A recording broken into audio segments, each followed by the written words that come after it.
أعوذ بالله من الشيطان الرجيم بسم الله الرحمن الرحیم. कल हमने आपको सबक पढ़ाया था पारा नंबर 7 सूरत अनाम 110 आयत तक हमने पढ़ी थी। आज हम जो है 8वां पारा शुरू कर रहे हैं और उससे आगे आपको 111 आयत शुरू करके शुरू से पढ़ाना शुरू करेंगे। बिस्मिल्लाहिर्रहमानिर्रहीम। वलौ अन्नना नज़्ज़लना इलैहिमुल मलाइकता वकल्लमहुमुल मौता वहशरना عليهم كل شيء قبلا ما كانوا ليؤمنوا إلا أن يشاء الله ولكن أكثرهم يجهلون. وكذلك جعلنا لكل نبي عدوا شياطين الإنس والجن يوحي بعضهم إلى بعض زخرف القول غرورا ولو شاء ربك ما فعلوه فذرهم وما يفترون. ولتصغى إليه أفئدة الذين لا يؤمنون بالآخرة وليرضوه وليقترفوا ما هم مقترفون. أفغير الله أبتغي حكما وهو الذي أنزل إليكم الكتاب مفصلا والذين آتيناهم الكتاب يعلمون أنه منزل من ربك بالحق فلا تكونن من الممترين. وتمت كلمة ربك صدقا وعدلا لا مبدل لكلماته وهو السميع العليم. وإن تطع أكثر من في الأرض يضلوك عن سبيل الله إن يتبعون إلا الظن وإن هم إلا يخرصون. إن ربك هو أعلم من يضل عن سبيله وهو أعلم بالمهتدين. فكلوا مما ذكر اسم الله عليه إن كنتم بآياته مؤمنين.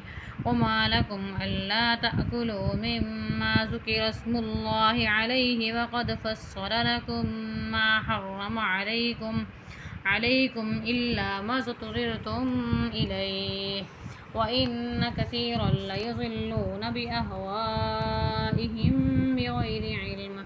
إن ربك هو أعلم بالمعتدين. وذروا ظاهر الإثم وباطنه إن الذين يكسبون الإثم سيجزون بما كانوا يقترفون. ولا تأكلوا مما لم يذكر اسم الله عليه وإنه لفسق وإن الشياطين ليوحون إلى أوليائهم ليجادلوكم وإن أطعتموهم إنكم لمشركون. أومن كان ميتا فأحييناه وجعلنا له نورا يمشي به في الناس كمن مثله في الظلمات ليس بخارج منها كذلك زين للكافرين ما كانوا يعملون. وكذلك جعلنا في كل قرية أكابر مجرميها ليمكروا فيها وما يمكرون إلا بأنفسهم وما يشعرون.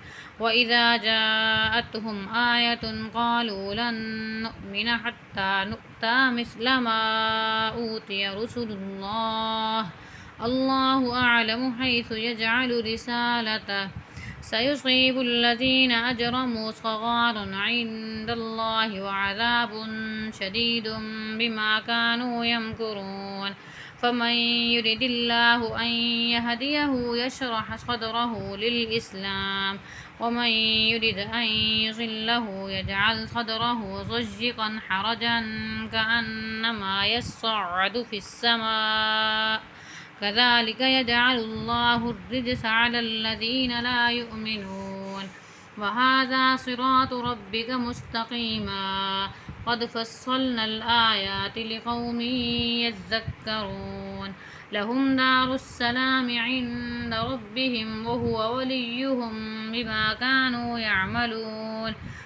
ويوم يحشرهم جميعا يا معشر الجن قد استكثرتم من الإنس وقال أولياؤهم من الإنس ربنا استمتع بعضنا ببعض وبلغنا أجلنا الذي أجلت لنا قال النار مثواكم خالدين فيها إلا ما شاء الله إن ربك حكيم عليم وكذلك نولي بعض الظالمين بعضا بما كانوا يكسبون.